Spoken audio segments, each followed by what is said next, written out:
I've always made films. I mean, I started when I was 7, I think, on Super 8 films with my dad's camera. So I can't really imagine not making films in a way. With filming and directing and, you know, Stanley Kubrick and Steven Spielberg and George Lucas, and I was always fascinated with the process of filmmaking. And they can assist one another and build off one another. Those are always the ones that you remember. Responsibility to direct, because more than anything you take the audience's time. No, things are going to work out in any endeavor in life, but certainly not in a movie.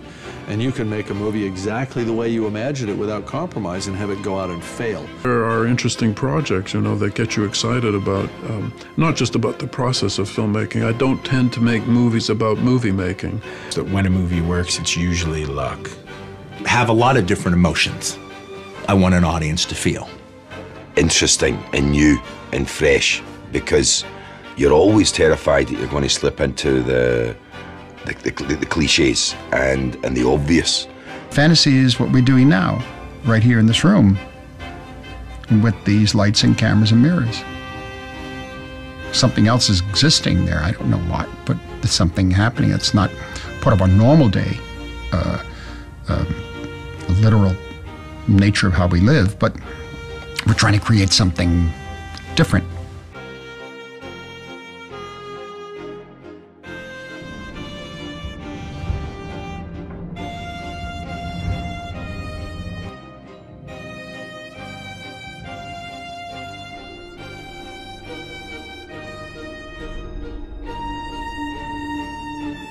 Hi there, I'm Paul Kimbrough. And I'm Jake Saxon.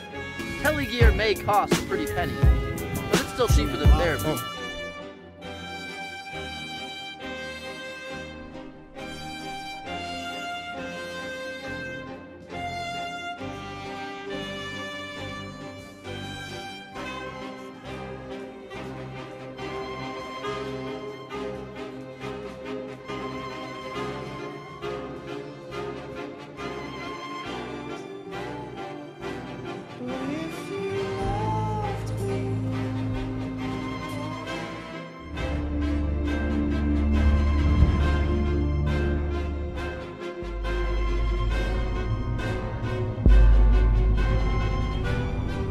The terrain at Mike is so diverse, there's really something here for every student.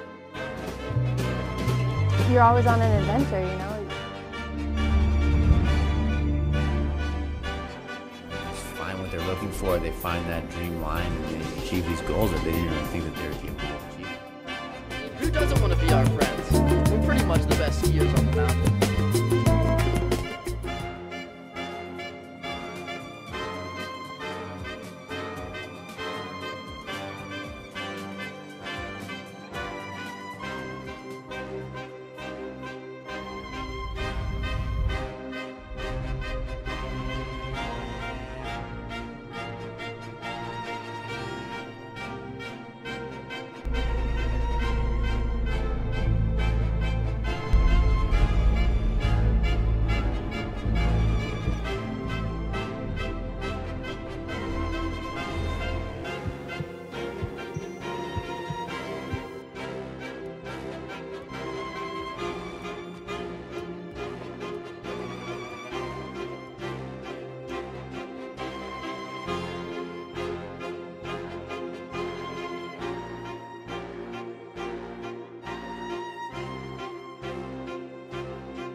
the sort of top line stuff on this is internal 4K recording and XAVCS. To reflect on 2014. What an amazing year. This is the Sony a6000 digital camera. It has everything you want in a DSLR in a small camera. The adjustable diopter means I could shoot without wearing my glasses.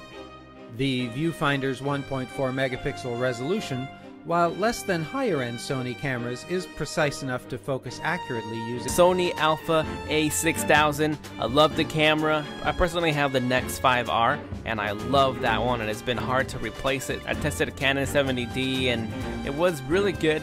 So now let me show you some actual footage of the A6000. Yeah, I don't know about you, but I think it looks amazing. It's super clear, the automatic focusing is fast on 95% on everything I wanted to. When it comes to DSLR video, for the most part, you're going to be living and dying in manual focus. On my lens right now, I utilize this with my Red Rock follow focus system. Head right here, or you can just, for example, put it right here.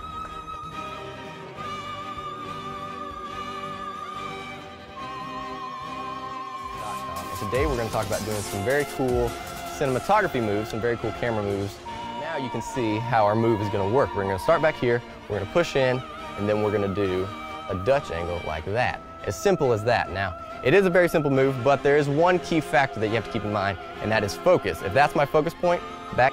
You'll want to have a basic idea of which direction you'd like to shoot. Let's take a three-person dialogue scene as an example. Here's an overhead shot of the setup. But once actor 1 turns to actor 3 to speak, our action line will shift. Researching for a while, I found the Canon 24 to 105mm.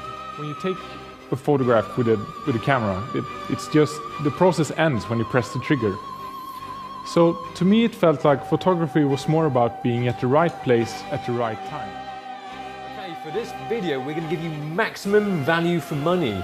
We're going to give you 50 quick photography tips in less than 15 minutes. Play the bloody music quickly. And welcome to this week's episode of DSLR Video Skills. I'm going to show you how to go ahead and build a time-lapse sequence using. So you see that's not taking too long. If I want to see detailed progress, I can just click Share Monitor and see exactly what's happening. And I'll have the file to show you in just a second. Okay, that takes just a couple minutes, but it's all done. Let's take a look at the finished shot. Now I have a little bit of flicker from some of the lighting conditions changing, but you see the color is all stable down here. I can go ahead and post-process that or average that out a little bit, but it's still pretty cool. So there you have it, all Final Cut 10 workflow to get those time-lapse images assembled.